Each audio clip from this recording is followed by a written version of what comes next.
promise me you won't do it alone." My wife's words hung in the kitchen air like a death sentence. We were sitting at breakfast, scrambled eggs, wheat toast, black coffee for me, green tea for her. The morning routine we'd perfected over 14 years of marriage. But there was nothing routine about the way Elvora was staring at me across the table, her dark eyes filled with something I couldn't quite name. Fear? Desperation? Knowing? Do what? I asked, though my hands were already shaking around my coffee mug. Please, before we continue, don't forget to like, share and subscribe. My name is Peterson Lookman. I'm 42 years old, an architect with my own firm downtown, and according to Dr. Harrison at Mercy General Hospital, I have stage 4 pancreatic cancer. 6 to 8 months to live. Maybe less if I'm unlucky. Maybe more if I'm even more unlucky, because those extra months would just mean more pain, more deterioration, more becoming someone I don't recognize in the mirror. The diagnosis came 6 weeks ago. I haven't told my wife. Haven't told anyone except my lawyer and my life insurance agent. "Whatever it is you're planning," Elvora said, setting down her tea with deliberate slowness. Her hand trembled slightly. "Whatever you're hiding from me, Peterson. I need you to promise me you won't do it alone." My throat tightened. "I'm not hiding anything." The lie tasted like ash, but what was I supposed to say? That I was dying? That I'd been researching pain management and end-of-life options? That I'd been planning how to spare her the agony of watching me waste away like my mother did, while my father sat helpless and broken beside her hospital bed? "You've been different for weeks," she continued, and I could hear the crack in her voice. "Secret phone calls you won't explain. Appointments you claim are routine checkups. The way you look at me sometimes," her voice broke completely, "like you're memorizing my face. Like you're saying goodbye." I wanted to tell her everything. Wanted to break down and confess that every moment with her felt precious now, that I was trying to memorize the way morning light caught in her hair, the sound of her laugh, the warmth of her hand in mine. But telling her would mean watching her break, and I'd made a promise to myself the day I got the diagnosis. I would not put the woman I loved through what my father endured. My phone buzzed on the table. Dr. Harrison's office, calling to schedule my next consultation. I rejected the call, but Elvora saw the name flash across the screen. "Who's Dr. Harrison?" she asked quietly. "My dentist." Another lie. Each one building a wall between us that I told myself was protection but felt more like betrayal. She looked at me like I'd slapped her. Then she stood, gathered her purse and jacket, and walked toward the door. No kiss goodbye. No, have a good day. Nothing except the weight of everything unsaid crushing the space between us. That night, I found her in our bedroom, laptop open, crying silently. When I asked what was wrong, she slammed the computer shut so fast I barely caught a glimpse of the screen in the mirror's reflection. How to recognize suicidal behavior in spouse. My blood ran cold. She thought I was going to kill myself. The next day, I came home early from work to find Elvora's laptop still open on the kitchen counter. She was in the shower. I could hear the water running upstairs. I knew I shouldn't look.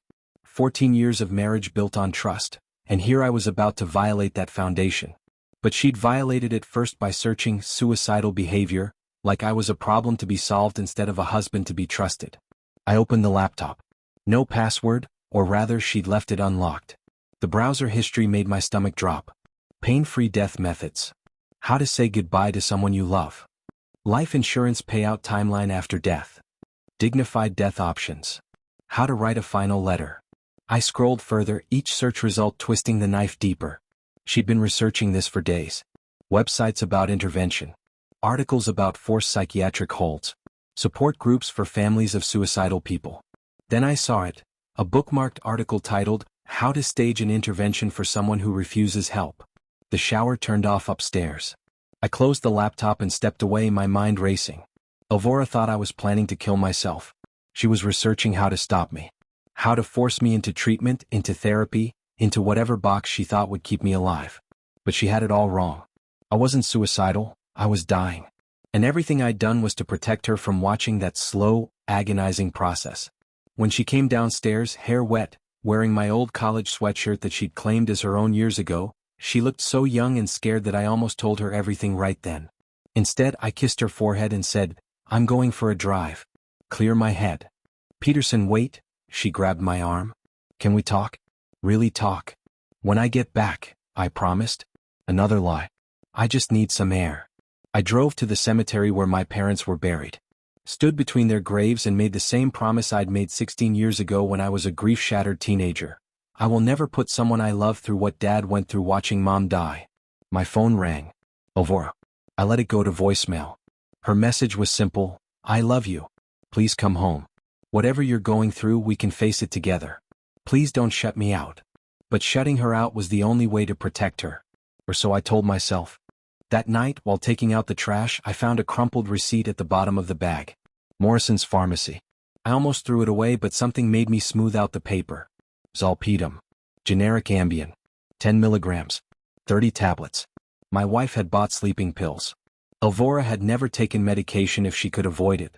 She was the woman who refused even Tylenol unless absolutely necessary, who swore by herbal tea and meditation for stress. Last year, when work was crushing her and I suggested melatonin, she'd refused, saying she didn't want to become dependent on anything. So why would she suddenly need 30 sleeping pills? I went upstairs, checked our medicine cabinet. The bottle wasn't there. Checked her nightstand drawers. Nothing. I searched her side of the closet, feeling like a criminal in my own home, and found them hidden inside a shoebox, a full, unopened bottle. Hidden. Not on the shelf with the vitamins and allergy medicine. Hidden like a secret. My phone rang, Dr. Harrison again. I stepped into my study, closed the door, and answered. Mr. Lookman, we need to schedule your next appointment. Your recent blood work shows the cancer markers are rising faster than expected. We should discuss pain management options before. I'm not ready, I said quietly. I need more time. Time is the one thing you don't have much of, Dr. Harrison said gently. At this progression rate, you're looking at 4 to 6 months, maybe less. The pain will intensify. You need to start preparing. I said not yet. When I hung up and opened the study door, Elvora was standing in the hallway, watching me. I didn't know how long she'd been there or what she'd heard through the door. Who was that? She asked. Work. The lie came automatically now. She nodded slowly, and I saw something in her eyes that looked like resignation. Like she'd stopped expecting truth from me. I'm making dinner tonight, she said. Your favorite. The lasagna I used to make when we first met. Remember? When you were working late on that community center project and I'd bring you food. It was such a specific memory. Such a deliberate callback to when we fell in love, when everything was simple and honest between us. I remember, I said. She smiled, but it didn't reach her eyes. Good. Because I want tonight to be special. The next afternoon, I left the office early for my appointment with Dr. Harrison. Told my assistant I had a meeting with a potential client. Another lie in a growing tower of lies. I didn't know Elvora was following me. I drove to Mercy General, parked in the cancer center lot, and walked through the automatic doors feeling like I was walking to my own execution. The waiting room smelled like antiseptic and despair. Other patients sat hunched in chairs, some with hair, some without, all wearing the same expression of tired acceptance. This would be me soon. This was my future. Mr. Lookman? Dr. Harrison appeared, chart in hand. Come on back. 3 blocks away, Elvora sat in her car, hands gripping the steering wheel so hard her knuckles had gone white. She'd left work early, telling them she had a migraine. She'd been following her husband, trying to understand where he was going during these mysterious appointments. Now she knew. The Cancer and Oncology Center. Large letters across the building. Impossible to misunderstand. She got out of her car and walked toward the building on shaking legs. Through the large lobby windows she could see him. Peterson sitting across from a doctor in a white coat. They were looking at scans on a tablet, dark images that even from this distance looked ominous. The doctor was pointing at something, explaining. Peterson's shoulders were slumped, his face devastated. Then the doctor put a hand on Peterson's shoulder in that way medical professionals do when they're delivering the worst possible news. Elvora's phone rang, her boss, and she stepped away to answer. When she looked back 2 minutes later, Peterson and the doctor had disappeared into an exam room. She stood outside that hospital for an hour, frozen. She should go inside. Should demand answers. Should confront him about why he'd been lying for weeks. But she couldn't move. Because confronting him meant hearing the truth, and she already knew what the truth was. Her husband was sick. Dying probably. And he hadn't told her. She thought about 5 years ago. Her friend Sarah, dying slowly from ALS. The conversation she and Peterson had after visiting her in hospice. The promise they'd made to each other. If either of us is ever diagnosed with something terminal, we make decisions together. We don't suffer alone. He was breaking that promise. And she needed to stop him before he did something irreversible. That night, she made a decision that would change everything. While I was at the gym, at least that's where I told Elvora I was going, She broke into my study. She'd never violated my privacy before. In 14 years, we'd trusted each other completely. But trust was apparently another casualty of my secret. She used the spare key hidden in the kitchen drawer. Her hands shook as she unlocked the door and stepped inside. Papers covered my desk. Bills paid months in advance, life insurance documents, a folder labeled estate planning that made her stomach turn. And there, in the center of everything, a leather notebook. She opened it. My handwriting, careful and deliberate. My dearest Elvora, by the time you read this, I'll be gone. Please understand I did this because I love you too much to make you suffer with me. The words blurred as tears filled her eyes. This was it. Proof. He was planning to kill himself, and soon. She wanted to read more, needed to read more, but she heard the garage door opening. I was home early. She shoved the notebook back, locked the study, and ran to the bathroom to splash cold water on her face. When she looked in the mirror, her eyes were red and swollen. There was no hiding that she'd been crying. I knocked on the bathroom door. Elvora? You okay? She opened the door and looked at me, the man she'd loved for 14 years, the man who'd proposed to her in the community center they'd saved together, the man who'd promised to face everything with her. The man who was planning to die alone. I'm fine, she lied, using my own weapon against me. Just allergies. I studied her face, unconvinced, then pulled her into a hug. A real one, the kind we hadn't shared in weeks. She could feel my ribs through my shirt. When had he gotten so thin? How had she missed the weight loss? I love you, I whispered into her hair. I need you to know that. Whatever happens, I love you more than anything in this world. Sounded like goodbye. That night, Elvora called her sister Diane. I need your help. I can't watch another person I love die because I was too scared to act. Not again. Never again. Diane knew what she meant. Their brother Nathan. The suicide 16 years ago. The guilt Elvora still carried. What do you need? Diane asked. A car. A wheelchair. And someone to help me save my husband's life. The lasagna smelled incredible. I watched Elvora set the dish on the table with trembling hands. She'd been cooking for hours. The kitchen was spotless, which only happened when she stress cleaned while things were in the oven. I made it exactly like I used to, she said, her voice too bright, too forced. With the Italian sausage from Marcello's. Extra garlic, the way you love it. And I opened that wine you've been saving. She poured me a glass. I'd been avoiding alcohol because it interacted with my pain medication, but I couldn't tell her that without explaining why I was on pain medication at all. What's the occasion? I asked, sitting down. No occasion. She served me a large portion, watching me with an intensity that made my skin prickle. Her own plate sat empty. I just wanted to do something special. To remind us of who we were when we fell in love. I picked up my fork and took a bite.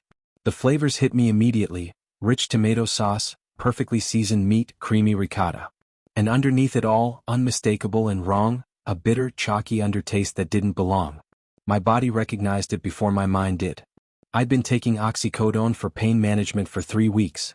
I knew exactly what crushed pills tasted like. My wife had drugged my food. For one insane second I thought, she knows. She knows about the cancer and she's helping me. She's honoring the promise we made about dignified death, about choosing our own terms. But then I looked at her face. At the tears streaming down her cheeks. At the desperate hope in her eyes. This wasn't mercy. This was intervention. She thought I was suicidal. She thought she was saving me from myself. I made a decision that would change everything. This is perfect, I said, swallowing the bitter bite. Just like I remember. And I kept eating. Bite after drugged bite. Watching her watch me. Playing the role of the unsuspecting husband while plotting my next move. Because if I was going unconscious, I needed to know what she was planning. Where she was taking me. Why she thought drugging me was the answer. The truth would come out tonight. One way or another, the lies would end. Elvora watched her husband's face change after the third bite. Just a slight pause, a flicker in his eyes, a tension in his jaw. Subtle, but she'd spent 14 years learning to read him. He knew. He'd tasted the pills. And he was eating anyway. Her heart hammered against her ribs. Why wasn't he stopping? Why wasn't he angry? Why was he just accepting it? Unless, oh God, unless he thought this was what she wanted. Unless he thought she'd figured out his plan and was helping him execute it. Peterson, she started. This is delicious, baby. Really. You outdid yourself. He took another bite. Then another. I'm sorry I've been distant lately. I'm sorry I haven't been honest with you about everything. Her throat closed up. What haven't you told me?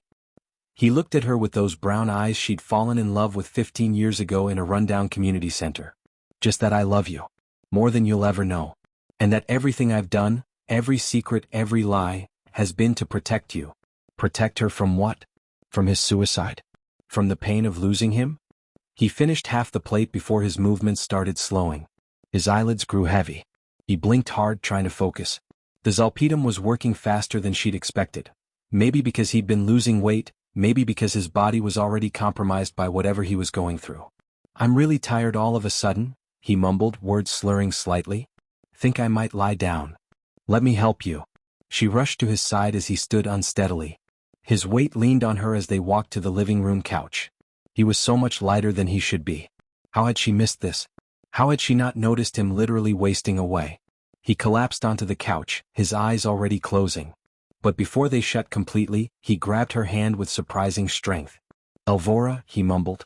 If you're helping me, thank you. I didn't want to do it alone. She stared at him, confused. Help him do what? But he was unconscious before she could ask. I lay perfectly still, eyes closed, breathing slow and steady. But I wasn't asleep. Not even close. The moment I'd realized the food was drugged, I'd made a calculated decision. Pretend to consume enough to look convincingly unconscious, but palm some bites when she wasn't looking. Chew without fully swallowing. Spit into my napkin when she turned away. I'd still ingested some, enough to feel the drowsiness pulling at me, but not enough to actually knock me out. I needed to stay conscious. Needed to know what came next. Through barely open eyes, I watched Elvora. She stood over me for a full minute just staring.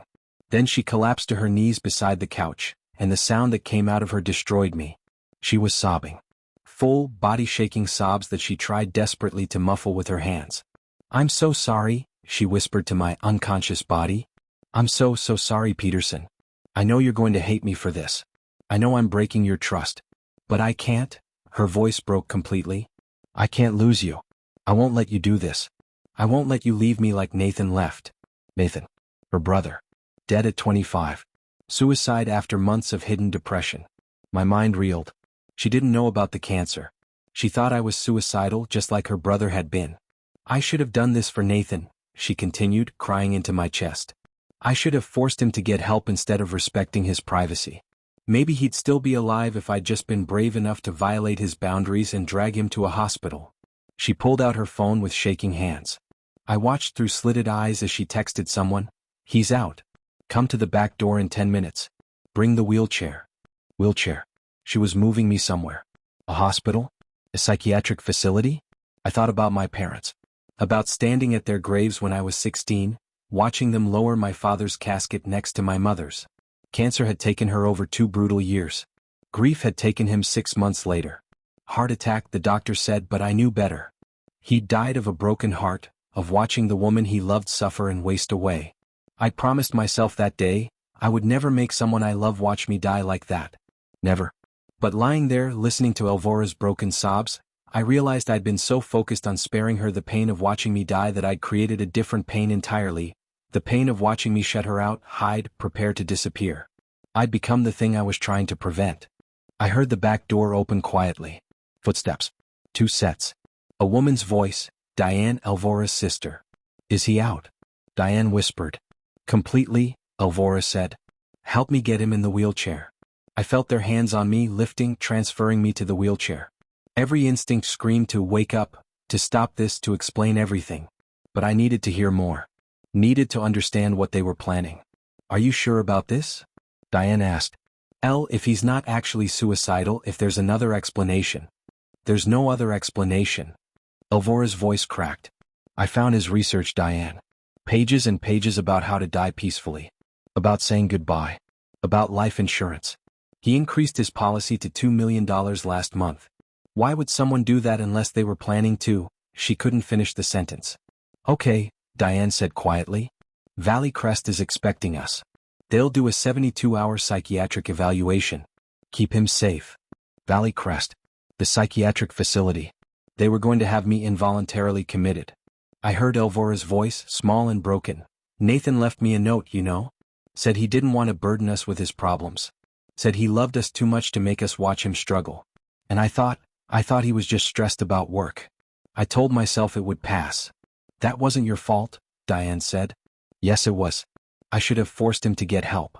Should have violated his privacy, made him talk, dragged him to a hospital if I had to. But I respected his boundaries and he died. So this time? This time I'm not asking permission." They started wheeling me toward the door. This was it. The moment where I either maintained the charade or revealed the truth. I chose a third option, one I hadn't planned, one that shocked me as much as it would shock them. I started mumbling, slurring my words like someone talking in drugged sleep.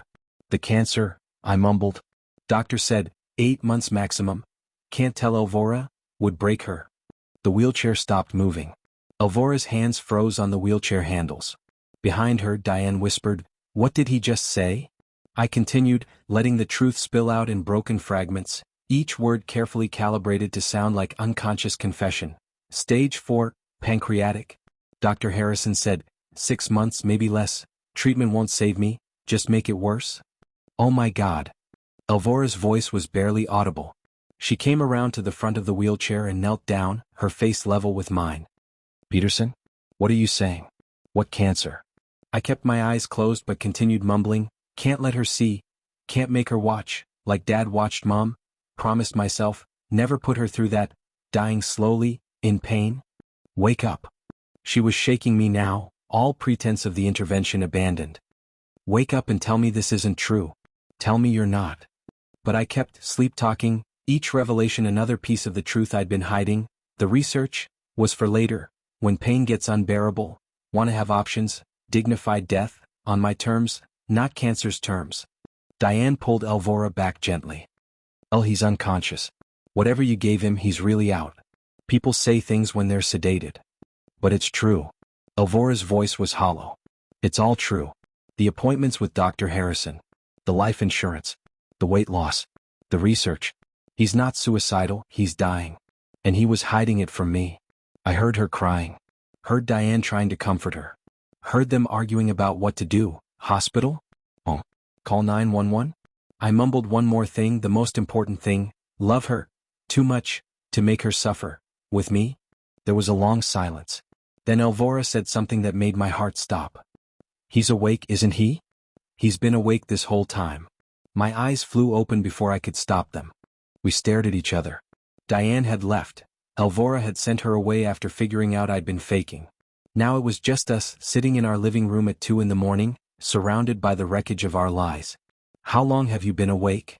Elvora asked, her voice flat. I sat up slowly, the remaining zolpidem making my head fuzzy. "The whole time. You knew I drugged the food. I tasted the pills. I've been taking pain medication for weeks. I recognized them immediately." She processed this. "Then why did you eat it? Why did you pretend to pass out?" "Because I needed to know what you were planning. And I laughed bitterly. "I thought you'd figured out about the cancer. That you were helping me. Honoring the promise we made about dignified death." "The conversation after Sarah died," she said. "Yeah. But then I heard you and Diane talking about psychiatric commitment and I realized you thought I was suicidal." We sat in silence.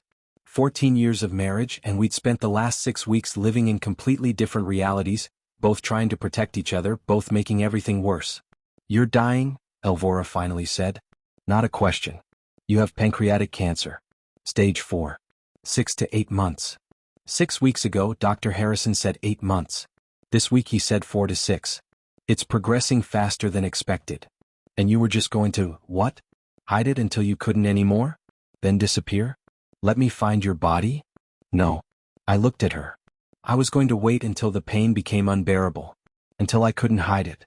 Then I was going to tell you I needed hospice. Make it seem sudden. Spare you the months of watching me deteriorate." "Spare me?" Her voice rose.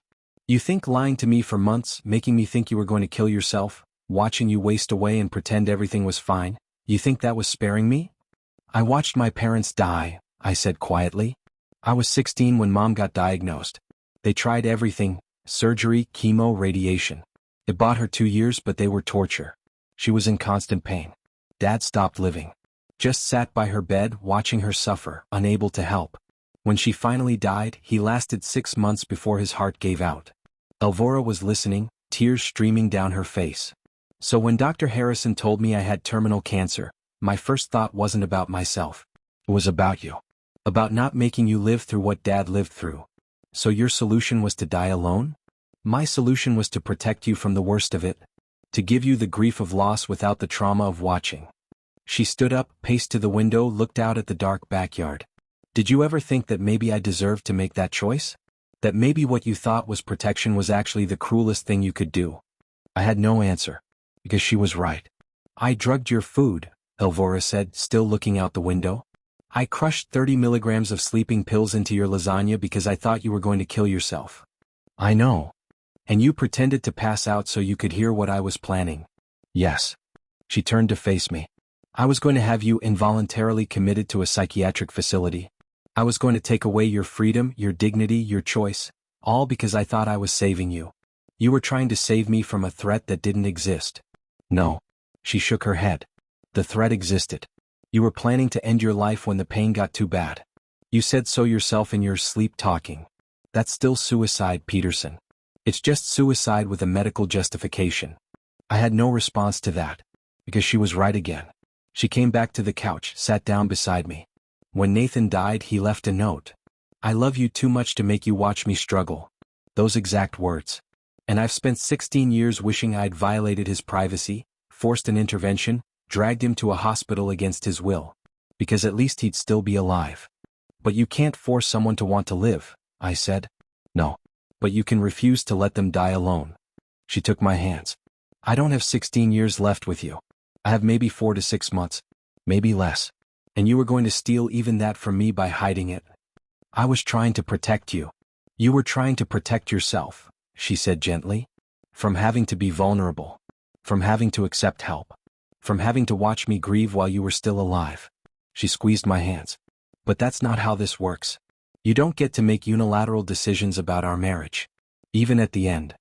Treatment won't save me, I said. Chemo would by maybe 3 months and I'd be sick the entire time. Then we skip treatment. We do hospice at home. We make every remaining day count.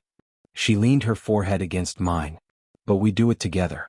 You don't get to shut me out to spare me pain. That's not love, that's cowardice. The word hit me like a slap. Because she was right. I'd been so scared of watching her suffer that I'd chosen the cowardly path. Hide, lie, plan to disappear. I'm terrified, I admitted. I'm terrified of what's coming. Of the pain. Of losing myself. Of you seeing me like that. I'm terrified too, she said. But I'm more terrified of losing you without getting to say goodbye. Of wondering for the rest of my life if you died thinking you were protecting me when really you were just leaving. We sat together as dawn broke, both of us crying, both of us finally telling the truth. She called Dr. Harrison and scheduled an appointment for both of us. We talked to a hospice coordinator about home care. We made a plan, together this time. Peterson died 4 months later in their bed at home with Elvora holding his hand. It wasn't peaceful. The pain was brutal at the end despite the morphine. But he wasn't alone. And as he took his last breath, looking into her eyes, he whispered, "Thank you for not letting me do this alone."